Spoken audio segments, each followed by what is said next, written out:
Estamos con Luis Pacheco Mandujano, abogado penalista, que está aquí con nosotros. Está que brilla tanto Luis Alberto Pacheco Mandujano que la verdad casi no lo puedo mirar de frente. Está vestido impecable.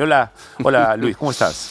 ¿Cómo estás, Fabricio? Muy buenos días. Gracias. Te está haciendo el Congreso, entiendo que tienes cosas por disponer allá. Hay una actividad protocolar organizada por la presidencia de del Parlamento andino. Gustavo Pacheco ejerce en este momento la presidencia. Hay una actividad protocolar con motivo de realizarse hoy y el día de mañana un congreso sobre derecho comunitario. Okay. En el cual se van a tratar algunos temas de interés que vinculan a los 4 países y el asociado que es Chile, que forman parte del Pacto Andino. A ver, doctor Pacheco, hoy día tenía que haber ocurrido una reunión en Comisión de Justicia para ver la propuesta de modificación del Código Penal, propuesta de la señora Susel Paredes, perdón, que propone modificar varios artículos para sancionar delitos de odio y de supuesta discriminación. Evidentemente, tratando de mandar a la cárcel a todo aquel que hable en contra de lo que se llama ideología de género. O sea, si tú le dices a un transexual que es un hombre, en realidad, con este proyecto de ley podrías terminar preso y con otro tipo de situaciones más también. Lo primero que se le viene a la mente sobre esta propuesta de Susel Paredes para mandar a prisión a quienes no piensan como ella. Mira, hasta el momento en el Perú hemos venido viviendo lo que se denomina la criminología mediática, ¿no? Es decir, este impulso de los medios de comunicación de la prensa masiva de arrogarse la condición de juzgadores y a partir de ello determinar no solamente qué es y qué no es delito, sino quién es delincuente y quién no lo es. Y cuando los medios de comunicación se encuentran en manos de determinados grupos políticos, lo que vemos son los resultados que nos han, tenido en vilo en estos últimos años, y donde Vizcarra y el caviarismo y Odebrecht son los principales actores. Ahora se pretende dar un salto cualitativo, para hablar en términos dialécticos, hacia la conversión del derecho penal ya como un instrumento de opresión y de persecución. Que es algo así como lo que sucede en este momento en países como, por ejemplo, Holanda o España, donde si tú le llamas hombre a quien es hombre, a pesar de que se disfrace de mujer, entonces puedes ganarte por lo menos unos 8 años de cárcel, ¿no? Y a eso le denominan crimen de odio. Es decir, la introducción de un concepto ideológico dentro de lo que se conoce como la ciencia del derecho penal, que desde el punto de vista epistemológico no admite ningún tipo de consideración ideológica. Porque en términos generales, Fabricio, la ciencia y la ideología son absolutamente incompatibles. ¿Por qué? Porque mientras la ideología es una falsa representación del mundo, la ciencia más bien te permite concebir el mundo tal como es. Te voy a poner este ejemplo. Si yo dejo de sostener este teléfono celular que tengo aquí en la mano, para los amigos y hermanos que nos están viendo a través de la pantalla, si yo dejo de sostener este objeto, entonces sé que la fuerza de aceleración es 9,8 metros por segundo al cuadrado.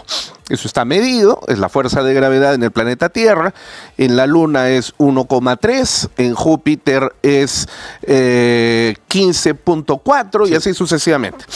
Lo que quiero decir es que si la ciencia te permite ese tipo de conocimiento, no admitiría la posibilidad de que tú me digas, bueno, para ti será pues 9,8 metros por segundo al cuadrado, porque yo creo que es 10 metros por segundo simplemente, y vendrá uno y otro y opinarán, y entonces tú sabes que cuando cada uno dice su verdad, no hay ninguna verdad.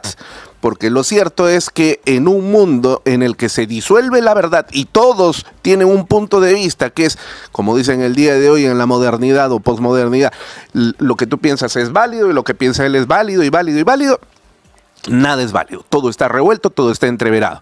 En medio de esta batahola, solo la ciencia te permite conocer la realidad. Pero si tú empiezas a penetrar la ciencia con conceptos ideológicos, entonces ya no tienes ni siquiera la ciencia. Y acuérdate que en estos tiempos en los que, nietzscheanamente hablando, Dios ha muerto, ya no tienes brújula de ningún tipo.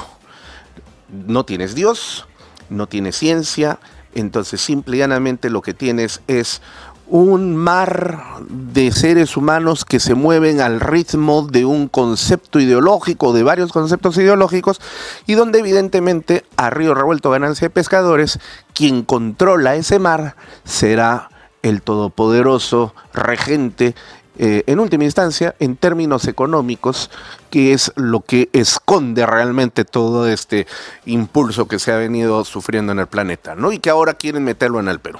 ¿Puede pasar? El viernes va a ser la reunión en la Comisión de Justicia que va a ver este proyecto de ley 4228 de Susel Paredes que sanciona crímenes de odio. ¿Podría pasar al Pleno en este Congreso? Espero que no. Me gustaría decir tajantemente, no creo. Perdón, doctor. Hay algo que no sé qué me preocupa, pero me ha llamado la atención. Acabamos de hablar con Alejandro Muñante justamente sobre el tema y yo pensé que me iba a decir, oye, bueno, los congresistas se sorprenderían, etcétera. No, tengo que explicarles, dice.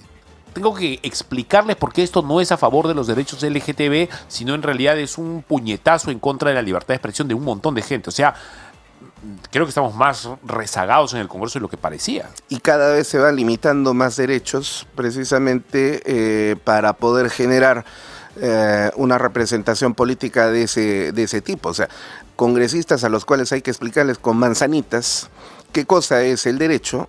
O sea, imagínate a qué nivel hemos llegado. Ahora, te decía que a mí me encantaría poder predecir en términos no pitonizos, pero sí calculadamente políticos, que esto no va a pasar al Pleno del Congreso. Lamentablemente, después de la traición de algunos personajes, como lo hemos visto con este tema del proyecto de la unión civil, por ejemplo, que es un matrimonio homosexual disfrazado, de personas como por las que hemos apostado además, a pesar de no estar en la misma tienda política. Patricia Chirinos, Alejandro Cabero, Marta Moyano, más conocida como la gente Roberto. La señora Alba creo que también ha votado por esto. Norma Yarro, ¿no? Entonces, si tú tienes ese tipo de personas que demuestran no tener los principios sólidamente enraizados, entonces cualquier cosa puede pasar, ¿no? Bien, cambiando de tema, esperemos que no pase. Y ciertamente si pasa, yo sinceramente no exploro, aquí estaremos, pues, ¿no? Mira, yo no me voy a quedar callado. Permíteme agregarte una cuestión más. En el campo del derecho, los conceptos generales son una violación al derecho entendido como ejercicio de facultades. Te lo voy a poner así. Si tú pones, por ejemplo, en un texto legal, el que infringe, voy a crear un tipo penal, ¿ya? Solamente para poner el ejemplo. Sí. El que infringe las reglas morales será reprimido con pena privativa de libertad no menor de 6 ni mayor de 15 años. Ahí tú tienes un tipo penal abierto, porque el concepto regla moral es un concepto en el que puede entrar absolutamente de todo, porque no tienes idea de qué moral estás hablando. Si estás hablando de la moral kantiana, de la moral hegeliana, de la moral cristiana, de la moral musulmana, no se sabe. Por eso es que en el campo del derecho los conceptos tienen que ser lo más taxativos posibles para evitar precisamente la arbitrariedad. Eso es a lo que se llama la proscripción de la indeterminación jurídica. Es decir, cuando tú tienes un concepto que no lo puedes determinar legalmente y eso no puede quedar a libre albedrío, menos ideológico. Entonces, cuando tú insertas en el campo del derecho, y peor aún del derecho penal, que es la mayor expresión del jus puniendi, es decir, de la facultad que tiene el Estado para punir, un concepto como crimen de odio, ¿qué cosa es lo que entiendes por crimen de odio? Cualquier cosa. Lo que entiendas por odio. Así es. Lo que personalísimamente cada cual diga, pues esto es odio, ¿no? No, entonces imagínate, si se llegara a aprobar ese tipo de modificaciones. He visto que están pretendiendo modificar el 108, que es asesinato, el 121, que es lesiones, el 323, que es el propio concepto de discriminación, donde dice inclusive que el que exhibe manifestaciones de odio. A ver, si yo salgo como he venido el día de hoy con frac, a lo mejor le puede ofender mi frac a alguien.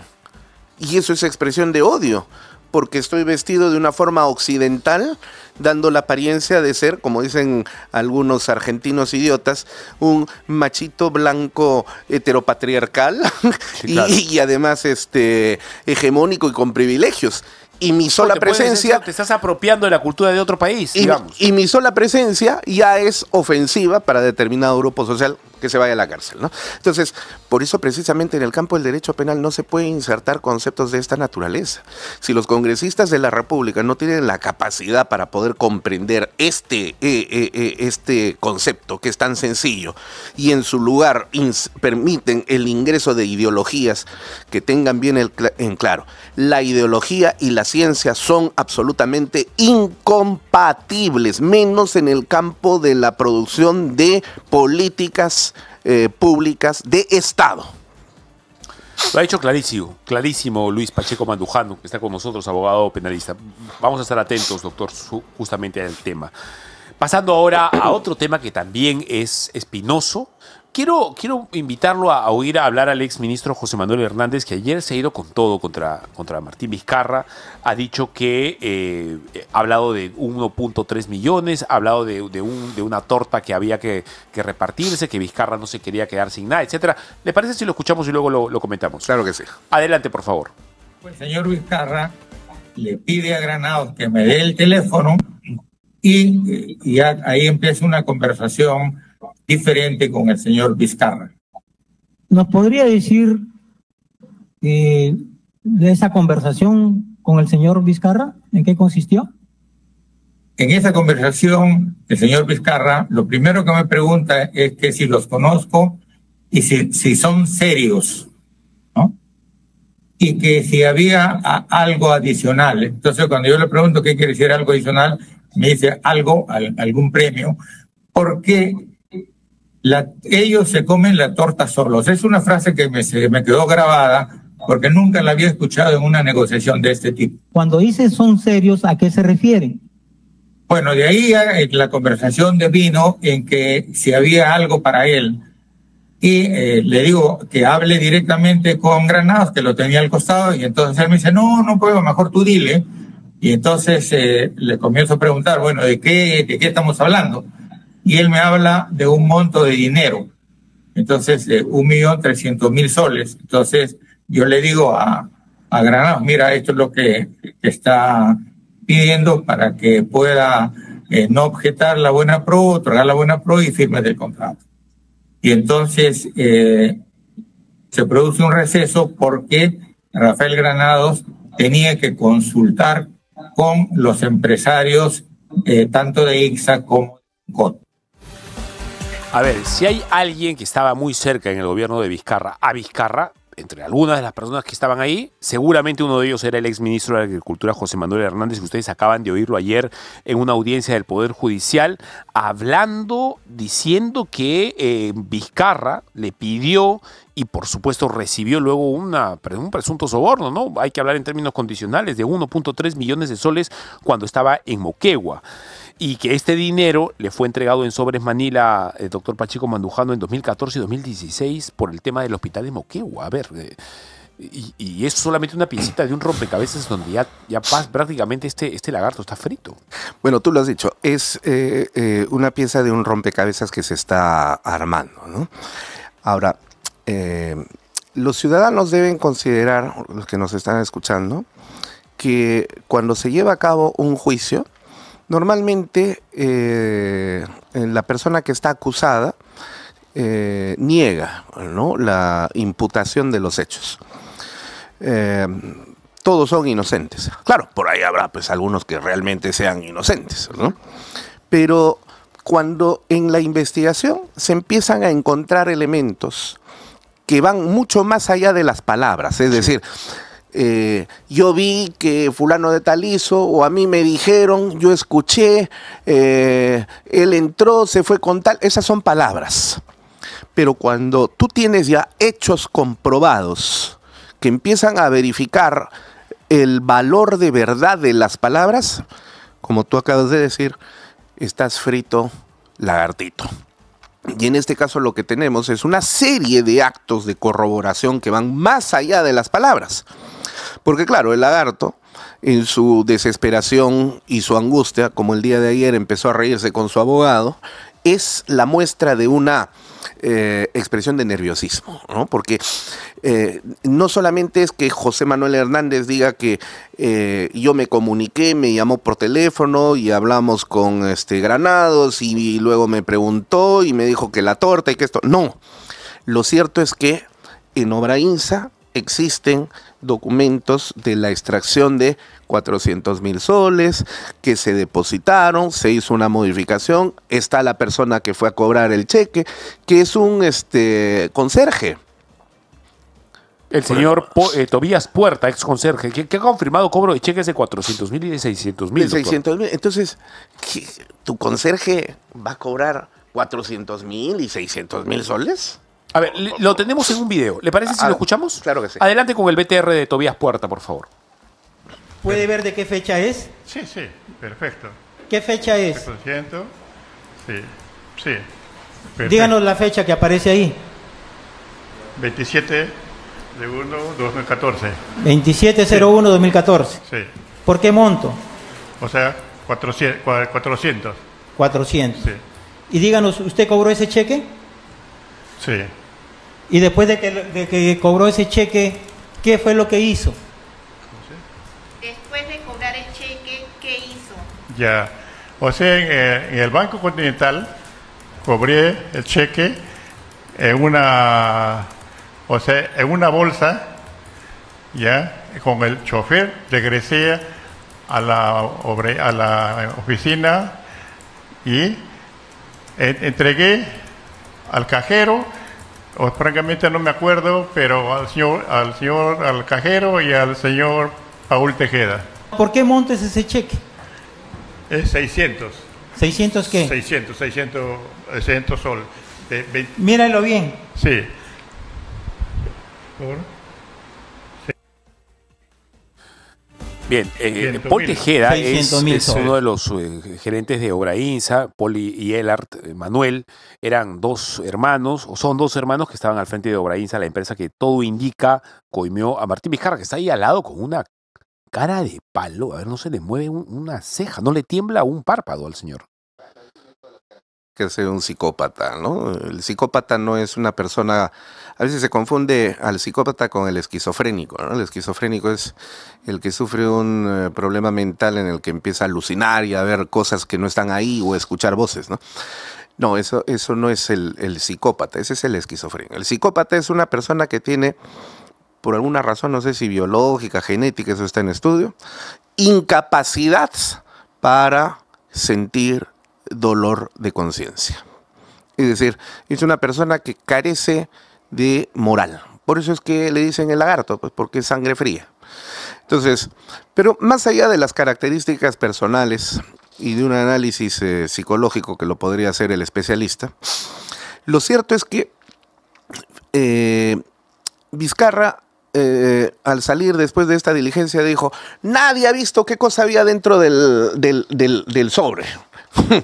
Eso es tan absurdo, ¿no?, que no tiene absolutamente ningún tipo de valor. Pues obviamente, en un esquema en el que estamos hablando de contratación pública, conversaciones para poder favorecer en una licitación a una empresa determinada, personas que no solamente establecen la comunicación telefónica, sino que eso está corroborado a través del levantamiento del secreto de las comunicaciones, donde tienes a la persona que inusualmente, en este caso el conserje, ha cobrado dos cheques, uno de 400,000 y el otro de 600,000.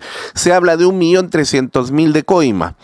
Y además hay reuniones verificadas a través de los cuadernos en los que se verifica que efectivamente tales personas participaron en el CADE o en determinado otro lugar. ¿Todavía vas a preguntar qué cosa había en el sobre? O sea, es como si te dijera lo siguiente, Fabricio. Si tiene 4 patas, es peludo, tiene hocico y dice guau, no vas a preguntar si será de color blanco o será de color negro. Lo cierto es que es un perro. Sí, claro. En el sobre, en este esquema, ¿qué cosa van a ver? Caramelitos de Halloween, cartitas de amor, fotografías. Obviamente estamos hablando del dinero, ¿no es cierto? A eso es a lo que se llama indicio probatorio. Es decir, arribar a una conclusión lógica a partir del esquema que te ha permitido construir con las piezas que te permiten armar el rompecabezas, ¿no? Estamos con el doctor Luis Pacheco Mandujano, abogado penalista, aquí en Hora Punta, en Betel Radio 100.1 FM. Hemos escuchado el testimonio de José Manuel Hernández, que la verdad acorrala a Martín Vizcarra, que lo deja pues muy mal parado. A Lagarto se le ha levantado, ojo doctor, no olvidemos la comparecencia con restricciones, se le ha autorizado viajar a Moquegua, no tiene restricción alguna a su libertad, evidentemente va a poder pasar el año nuevo en su terruño, etcétera, en medio de posibilidades de fuga. Hoy día, Luis Miguel Caya, ex consejero regional de Moquegua, en una entrevista que dio en la mañana, ensayó la idea de que podría darse una fuga hacia Bolivia, puesto que aquel ministro de Economía que fue trasladado de Lima a Moquegua en el año 2016, me parece, por una a bordo de una avioneta que todo indica fue alquilada con un pedacito de la coima que debería pagarle Obrainsa a Vizcarra, lo digo en condicional. 40.000 soles. Luis Arce. $40.000, perdón. Sí, y uno de los tripulantes Arce, era que Luis hoy es Arce, presidente de Bolivia. Ese Ajá. ministro de Economía que fue trasladado por Vizcarra en el 2016 en la avioneta, todo indica alquilada con la plata de la coima, hoy es presidente de Bolivia, amigo, cercano de Vizcarra. ¿Podría darse una fuga? Estamos hablando de un presidente más que sale tomando las de Villadiego yéndose por ahí para no ser casado por la justicia No peruana, me cabe la menor duda de que esa posibilidad es altamente probable. Ahora, fíjate cómo opera en este sentido el sistema de administración de justicia. No te olvides que Vizcarra es el creador de la Junta Nacional de Justicia, que se ha encargado precisamente de colocar y mantener a los jueces y fiscales que resultaban útiles justamente para el régimen Lagarto Caviar, ¿no es cierto? Por esa razón es que yo podría explicar 2 cuestiones fundamentales. Primero, ¿por qué mientras todos los otros presidentes de la República, salvo el caso de Toledo y Humala, que son afines al lagartocaviarismo, por qué los otros tienen acusaciones por organización criminal, pero estos no? ¿Ah? Acuérdate que en el caso de PPK, la organización criminal estaba integrada por él, su secretaria y su chofer. Fíjate, con ese concepto de organización criminal, ¿no cabría también entonces en un esquema donde tienes a Vizcarra, tienes a su amigo José Manuel Hernández, donde tienes a Tejeda, donde tienes a la secretaria, el conserje? ¿Ese no es un mayor esquema de organización criminal? Y entonces, ¿por qué no están procesados por organización criminal? Entonces, y esto revela precisamente cómo es que se ha venido utilizando el concepto de organización criminal para perseguir políticamente a los enemigos del régimen, ¿no? Y en lugar de estar persiguiendo a las verdaderas organizaciones criminales. Segundo, todos los presidentes, y en este caso sí, incluido Toledo y Humala, han pasado a la prisión preventiva. ¿Y Vizcarra? Oye, por menores cosas, han mandado a la cárcel a Keiko Fujimori, que nunca tuvo un cargo público. O sea, salvo el caso de ser congresista de la República, pero a ella no se le acusa por haber sido congresista de la República. Nada que ha ocurrido ahí, sino cuando fue candidata. Así es, por ser candidata, ¿no es cierto? Y yo no soy fujimorista, ni tendría por qué defenderla, pero digamos, uno no es tonto para no darse cuenta de que a este sí y a este no, ¿no es cierto? Entonces, ¿la ley no es para todos? Porque el señor Vizcarra incluso tiene el privilegio de tener el levantamiento de la comparecencia con restricciones. ¿Qué corona tiene el señor? Y ahora, con la posibilidad, después de todas estas revelaciones, porque no solamente tienes la declaración de su amigo, ex ministro de Agricultura, sino que hace 2 semanas atrás declaró el propio gerente de la empresa que él mismo dio el dinero. Y así sucesivamente tienes otros elementos probatorios más que no es que se está descubriendo, sino que ya en la investigación estaba. Porque estamos en etapa de juicio donde ya se está actuando la prueba. Esta no es una investigación, este ya es el juicio. Y no hay una prisión preventiva. El señor Germán Juárez Atoche hasta ahora no pide una prisión preventiva. Y la señora, la fiscal Peralta, al instante le pidieron prisión preventiva. ¿Por qué a ellos sí y por qué a Vizcarra no? Y, como tú dices, existe la alta probabilidad de que Vizcarra agarre y haga las de Villadiego y la Navidad y el Año Nuevo la pase en la clandestinidad. Y si Bolivia le da el asilo político, a ver, anda, tráelo. O en todo caso, de ahí el pasito para Brasil, el Brasil de Lula y donde nadie vio va a venir nunca al Perú, jamás. Está abierto. Y además que Vizcarra ha sido apoderado de Odebrecht en el Perú porque él con su empresa, la empresa que tenía y tiene todavía con su hermano, C&M Vizcarra, miembros del Club de la Construcción. ¿No es cierto? Bien, ha estado con nosotros Luis Pacheco Mandujano, abogado penalista, analista político, doctor. ¿Con qué palabra final nos quedamos? Hemos visto el caso de Susel Paredes y ahora este caso de Vizcarra. Bueno, lamentablemente no veo que la situación vaya a mejorar, Fabricio. Lo digo porque ha acontecido la desgracia que en el Poder Judicial, en la sala plena de la Corte Suprema, se ha elegido a la señora Yanet Tello como la nueva presidente del Poder Judicial para los próximos 2 años, el 25 y el 26. Y Yanet Tello es la máxima representante, la máxima exponente de las capacitaciones de ONGs caviares como el IDL. Esta señora es la impulsora de la llamada justicia de género, esa mal llamada justicia en la que se concibe a través de ideologías, diferenciaciones inexistentes y creadas con afanes de naturaleza político. Entonces, lo que nos espera por delante en el camino es un poder judicial que se va a poner a disposición de la protección de intereses ideológicos y también de persecuciones políticas a los enemigos. A eso se le suma el hecho de que la Corte Superior de Lima se haya elegido a la señora Miluska Cano, otra conocida militante ideológica del caviarismo, una de las principales responsables de los crímenes de lesa humanidad que desde el Poder Judicial se vienen cometiendo contra los héroes de la patria que pelearon y lucharon contra los asesinos de Sendero Luminoso. Es decir, mientras se ha sacado de la cárcel a terroristas e inclusive se ha obligado a que el Estado peruano les pague indemnizaciones, esta señora se ha encargado de mandar a la cárcel a aquellos militares y policías que fueron los que mandaron a la cárcel y donde debieron haberse quedado los terroristas. ¿Qué se puede esperar de un poder judicial con una persona que guíe, entre comillas, esa institución durante los próximos 2 años? Súmale el hecho de que ya tienes tú instalada en el Ministerio Público a un holograma de Zoraida Ábalos combinado con Pablo Sánchez, que es la señora Delia Espinosa, donde es diligente para abrirle un proceso de investigación a la Presidenta de la República por el tema de la nariz, por ejemplo. En la mañana sale la declaración de Otárola y en la tarde le están abriendo investigación preliminar inmediatamente a la Presidenta de la República. ¿Qué tal diligencia?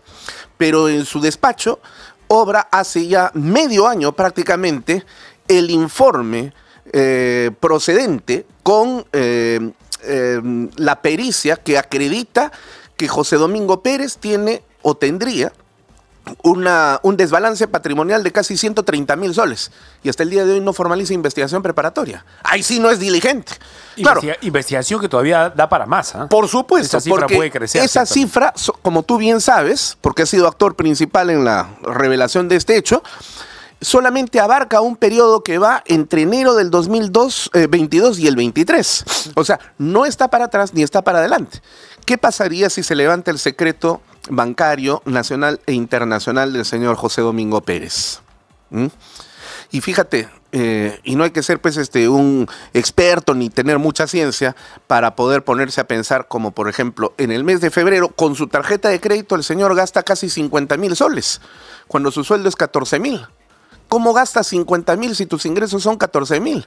Y todo para borracheras, ¿no es cierto? Carnecitas, y la luz y el agua y el colegio y etcétera, etcétera. Entonces, mucha diligencia para atacar a los enemigos del caviarismo, pero mucha lentitud y protección grosera, ilegal y delictiva para quienes han favorecido precisamente el crimen y la delictividad del verdadero cuello blanco, que son ellos. Entonces, en ese escenario, uno podría pensar, a ver, ¿la Junta Nacional de Justicia vendrá a solucionar? No creo. No creo. Va a estar complicado. Así Bien. es. Doctor, muchas gracias. Lamento ser pesimista, pero procuro ser realista. Bueno, yo lo entiendo bastante bien, estoy muy de acuerdo en muchas de las cosas que ha dicho. Muchas gracias, doctor. A ti, Fabricio. Muy amable. Luis Pacheco Mandujano ha estado con nosotros en Hora Punta. Vamos a una pequeña pausa. No te pierdas Hora Punta, de lunes a viernes a las 10 de la mañana, por Betel Radio 100.1 FM.